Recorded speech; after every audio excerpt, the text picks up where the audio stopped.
Hello, everyone. Just to let you know, we'll start the presentation in about 1 minute. Thank you for joining us.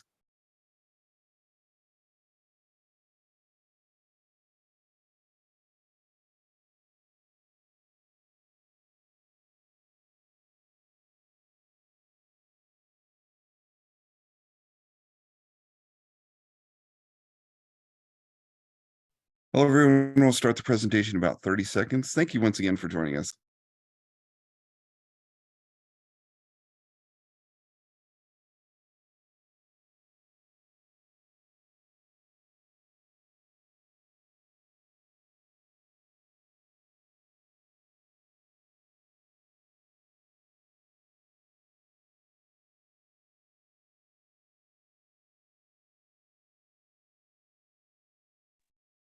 Hello, everyone, and welcome to today's Safety and Health Magazine webcast, The Importance of Community and Safety, sponsored by Avetta.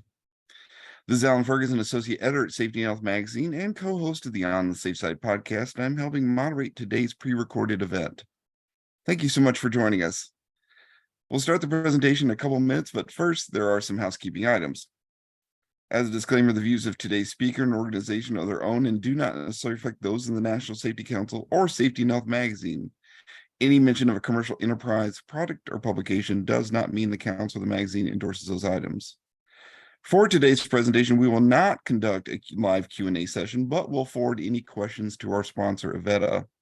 There are chances, however, during this presentation to share your thoughts via the Q&A button at the bottom of your screen. Also, this webinar was originally scheduled for an hour, but will run about 25 minutes. And just to let you know, after this presentation, you'll be asked to complete a brief evaluation survey, and the survey will open in a different screen after this webinar. This webcast will be archived, so you can access it after today's live event. To view this webcast and all of our past webcasts, please go to safetyandhealthmagazine.com/events. With that, let's introduce our speaker. Jason Lucas is a partner and co-founder of the Safety Justice League podcast. Jason has worked for more than 20 years in the safety field and holds a number of certifications, including safety management specialist, construction health and safety technician, and certified instructional trainer. He's also a consultant, mentor, nationally recognized speaker, and author of the book, 8 Habits of an Impactful Safety Pro. Once again, thank you all for joining us for this presentation. We'll go ahead and get started.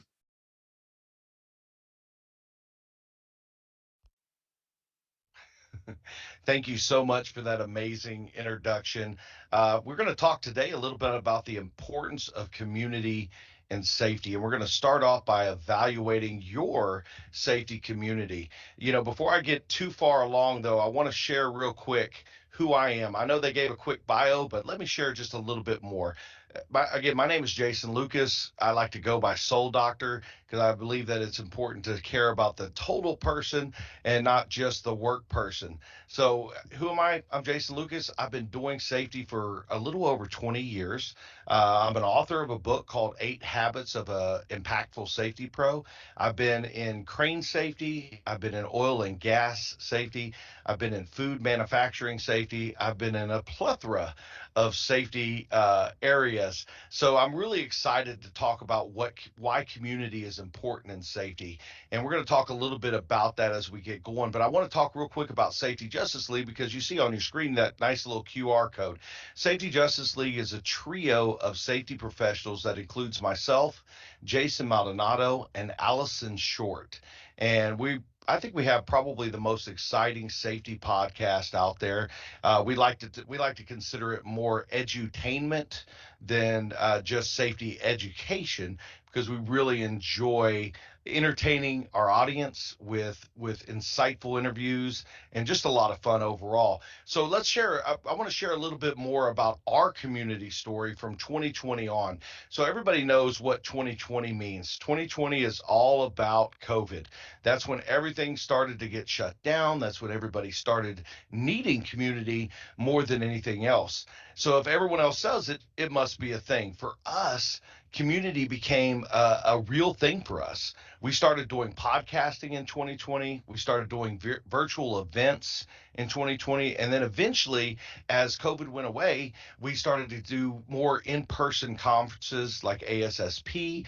And we started doing Safety Justice League in real life events. Now, that quote, if everyone says it, it must be a thing, is really based upon the fact that when we first got started, it was just the three of us recording these little videos called Ask a Safety Pro, where we thought, you know what, nobody's really collaborating. So let's start building a community of safety professionals and they can start to ask these little questions here and there. And then we would answer them on video. And the cool part is we didn't really know what the other person was answering because they would all record, we would all record our clips individually, send them all in, and then create just one video. So the interesting thing is when we started releasing this, we started to get popular.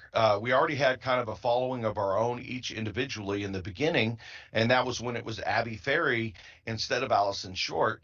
But we each had our own little following. And the really cool part is one of our friends came up and commented on one of the Ask a Safety Pro videos, and he was like, together separately, y'all are all great, but together y'all are like a Safety Justice League. And immediately we were like, oh wow, this is a thing. So we started titling these things as Safety Justice League. And eventually, as we move forward, we started getting invited to podcasts as guests, as a group. So the cool part was that after we started to get invited as guests, we realized, hey, I think we can do this podcast thing. And that started the whole thing. We started podcasting. And then, like I said before, we started getting into virtual events, in person conferences, and, Safety Justice League in real life events. So let's talk real quick about what is community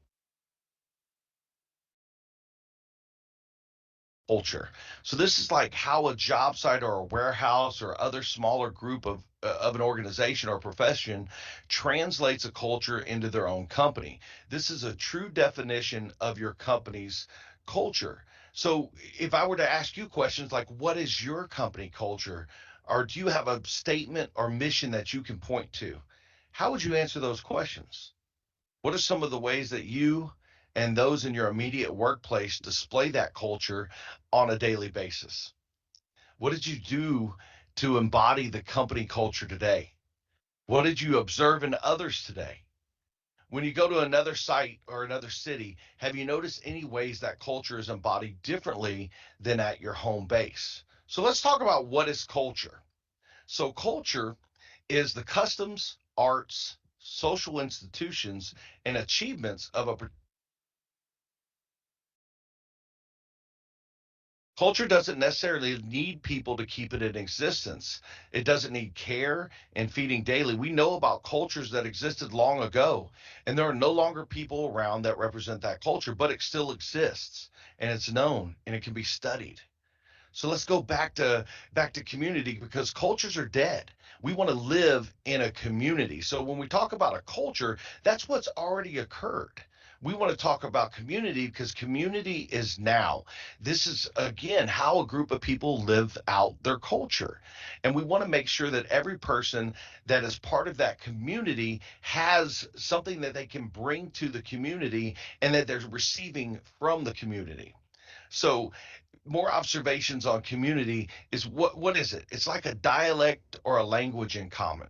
So if you think back to the 80s or the 90s, there was certain words that we used back then that everybody had an understanding because it was pretty common. We all said like rad or cowabunga or whatever, but if you know someone is working safe, maybe only if is it that is I'm sorry, is it somebody working safely if events occur?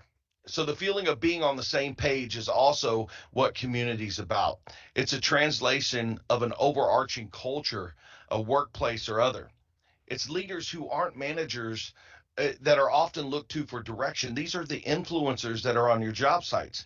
I'm willing to bet that if you're watching this webinar right now and you're attending it right now, there is somebody in your job site, somebody on that manufacturing floor, somebody who doesn't have the title of leader, but they are influencing others. It's if they say it's safe, it's going to be safe. If they say we're going to follow this rule, it's going to be followed.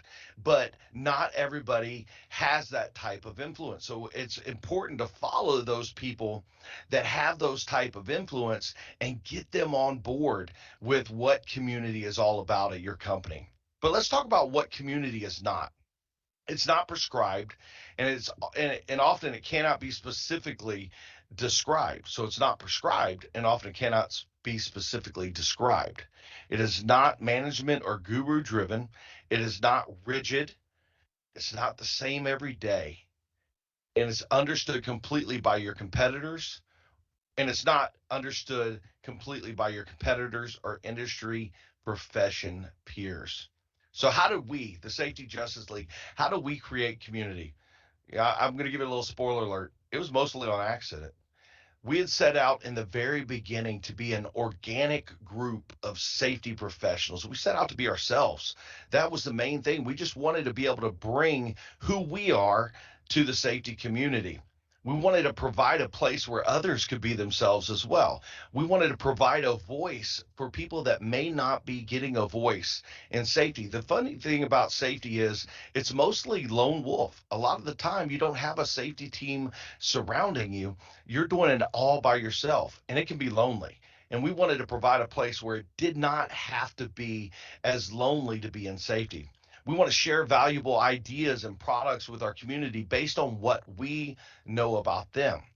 But here's the thing, not everything worked. We tried a whole bunch of different things that some of it worked and some of it didn't. So I want to talk a little bit about some of the things that didn't work. We've all heard about safety gimmicks. We've all heard of the flavor of the week or different tricks to do things a better way. But the cool part is we tried some of them so you don't have to. So we can tell you, I can tell you right now what worked and what didn't. We tried a community texting tool.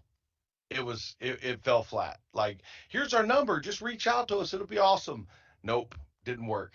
We tried a lot of different type of social media sites. We tried Hi Ho. We tried a bunch of other ones that were just getting started because we thought, hey, this is going to be a really cool way to start this community and build in the community even more.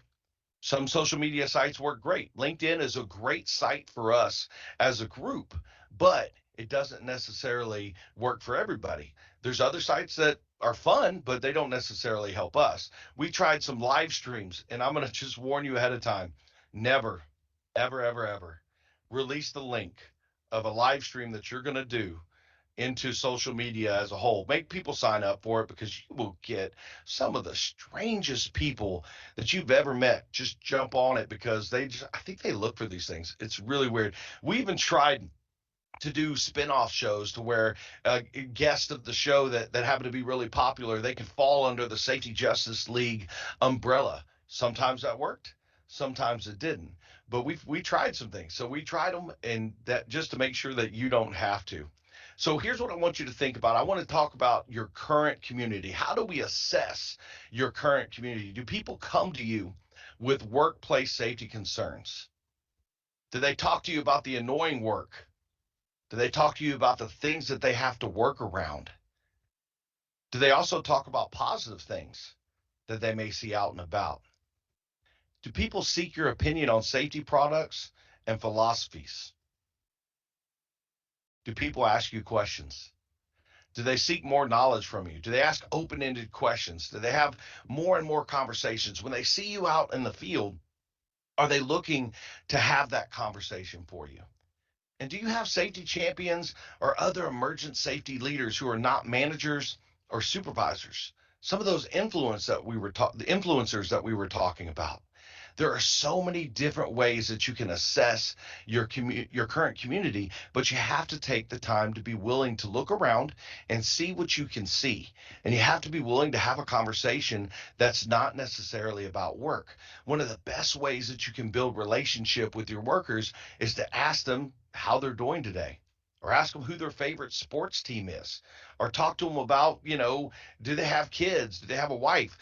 Build or a husband. Build up those conversations. Talk to them. That's what they're seeking. They aren't seeking to be told what they've done wrong. They're seeking to build community just like you are. So before we continue, I want to ask you, where are you now? So I want you to think, I want you to write down for me. I want you to write down where you are now. I want you to note positive signs of community. I want you to note opportunities to further assess community. And I want you to note opportunities to begin building or fostering community. And I'll give you just a moment to write some of those notes. You'll find those notes right on the screen for you. I'm going to give you just a moment to write some of those down, type some of those, because I think it's really important that we get an idea of where we're at before we move into the next one.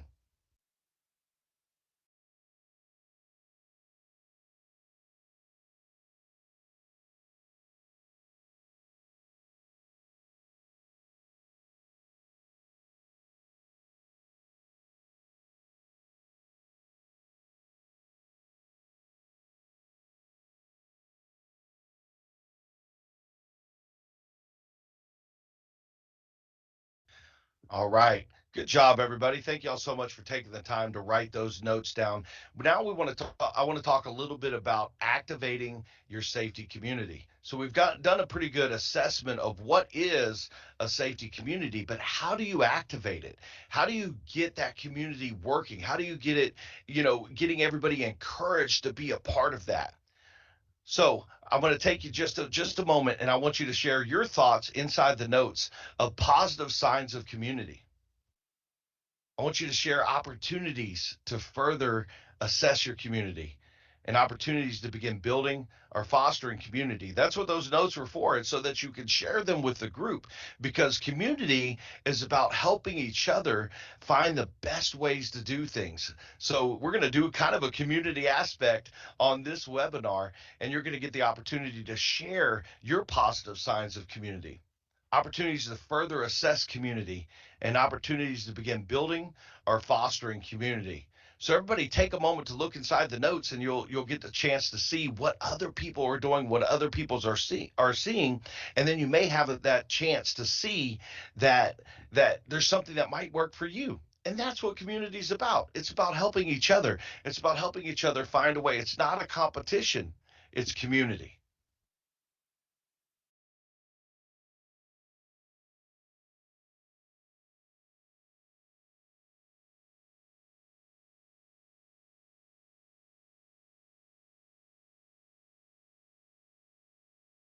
So social media has kind of conditioned society to be motivated by clicks and likes.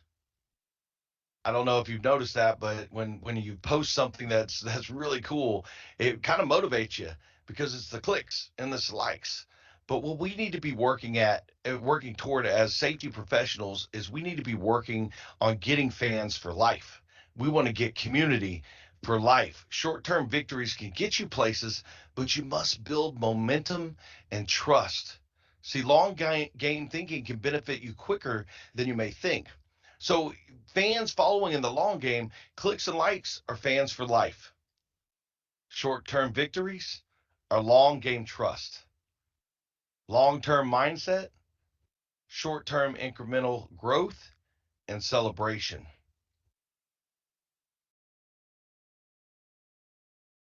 There's a difference. We can't just do it for the quick likes and the quick clicks. We have to do it to make long term change. So, what good communities have you been a part of? Why were they good communities? I want you to think about that for just a second. I want you to write a note down. Hey, what good community have you been a part of? But the real question we have to ask is why? Why was that a good community? What made it good? What inspired you by working within that community or being a part of that community? Because it doesn't have to be just work related. There are a ton of great communities out there that have nothing to do with work. We have people out there today that are part of boating communities, and they've learned that the biggest thing for them is the community there. That's a good community because they're always looking out for one another. If one person is having a rough one, then everybody else steps up to help out. So that's a good community. It's where we're building up one another and we're helping each other out. So what is a bad community though? Let's look at the inverse side of that. What type of bad communities have you been a part of? And why were they bad communities? Maybe they were run by just one person that wouldn't let anybody else do anything. And you struggled because it was just them all the time and you weren't able to say anything. Or maybe it was people who just didn't seem to be able to get along. Everybody was pulling on different ends of the rope against one another instead of pulling in the same direction. Take a time to find out what is a bad community that you've been a part of and why. Why was that considered a bad community?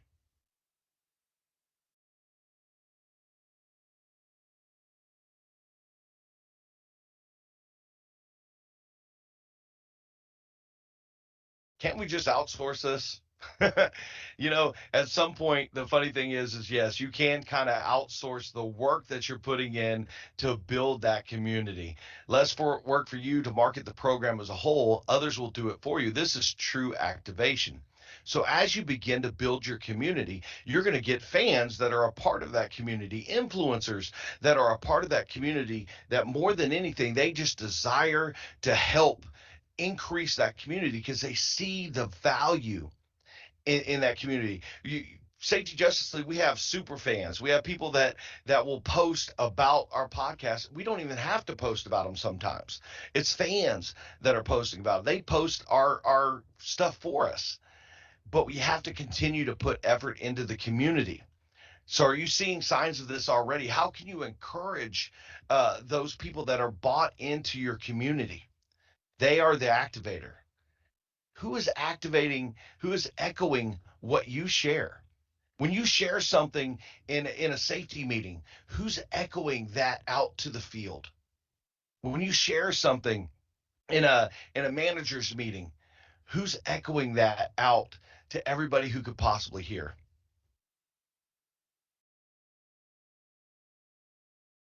Validation after you're gone, perspective, or validation after you're gone, perspective after you're gone.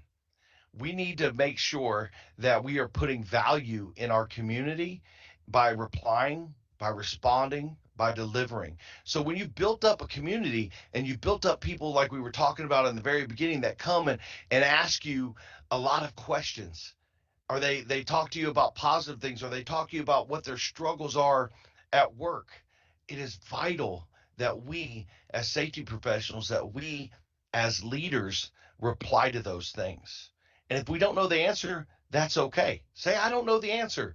And then, but I'm going to find out. But you always, always, always have to make sure that you go back with that answer. You can't leave them hanging because you will destroy the community that you're building if you're not willing to make sure that you're delivering value to them so that they can return value to you. Because community is vital in value. And we have to have value, we have to show value, and we have to be willing to receive value to be able to eventually outsource this to the people that we're working with. Who would you want in your ultimate awesome community? So I want you to write down in the notes, I want you to write down people's names first. Easy if they're famous. If they're not famous people, I want you to identify the traits of the person that made you choose them. So I know for me, I would want my awesome, my ultimate awesome community. I would want Gary Vaynerchuk. I would want the rest of Safety Justice League, and they already are. I want people that care about people. Anybody who has a people over everything mindset is the person that I want to be a part of our community. Because if they see value in others, they're going to provide value for others. And that is the key part of an ultimate awesome community. But wait, I have a question. Isn't this a community? Right now, everybody on this webinar, you're on this webinar together. You're a community together. Look around on the webinar. You can see the other people that are here. Even virtually, you can have a community. We had a wonderful guest named Sharon Lipinski, and she said when she was on the podcast, she said that the answers are likely in the room. So I want you to take just a moment to realize that there are people in your workplace right now that have the answer to whatever problem it is that you're looking at. Whatever issue that you're facing, there are people that deal with that, subject matter experts that deal with that each and every day. And guess what? The likelihood is if you're willing to listen to them for just a few minutes, you'll find out that the answers are in the room. So, same questions and prompts, but this is for the awesome folks responsible for safety and communication and influence. How can your community benefit from what you've learned today? That's what the question that I want you to take away from this webinar is: how can your community benefit from seeing the value in the difference between community and culture? That is a vital part of this whole thing. What I'd like you to do before I wrap up the end of this webinar is I want you to take out your cell phone. And there's a reason that I want you to do that, because on this last slide, you're going to see this QR code. Look, you may be too shy to connect with us right away during this webinar, but I want you to scan that QR code, and where it's going to take you, it's going to take you to the link tree of Safety Justice League, and you're going to be able to reach out to us on any of our social sites, on LinkedIn, Twitter, Discord, any place that we might be on that link tree. I want you to reach out to us. We love, and I love, being able to answer questions and help others. So I want you to be a part of my community. If you are willing to attend this webinar, it shows that you see that there might be some importance of community and safety. And that is exactly the people that I want to have in my community. So take a little bit of time, scan that code, reach out to me so that we can make sure that we are getting connected, because I want you to be a part of my community. And I want to be a part of your community, because I think that the answers are in the room. And there's so many answers that I may be able to give, but there's so many more that I could learn from each and every one of you. So I just want to say thank you for attending this webinar about the importance of community and safety. And please feel free to ask as many questions as you possibly can, because I want to be able to answer each and every one of those for you. Have an amazing day. And again, thank you so much for our sponsors. I'm going to turn it back over to our amazing host, but I want to thank you from the bottom of my heart. Thank you for attending this webinar, and we'll see you soon. Well, thank you so much. This ends today's Safety and Health Magazine webcast. As a reminder, any questions will be forwarded to today's sponsor, Avetta. Also, we hope you take the time to share your feedback through our survey, which will open in a different screen after this webinar. Your input is important because it'll help us improve our future webcast. We'd like to thank our sponsor, Avetta, Jason Lucas, and of course, all of you who joined us today. Take care and be safe.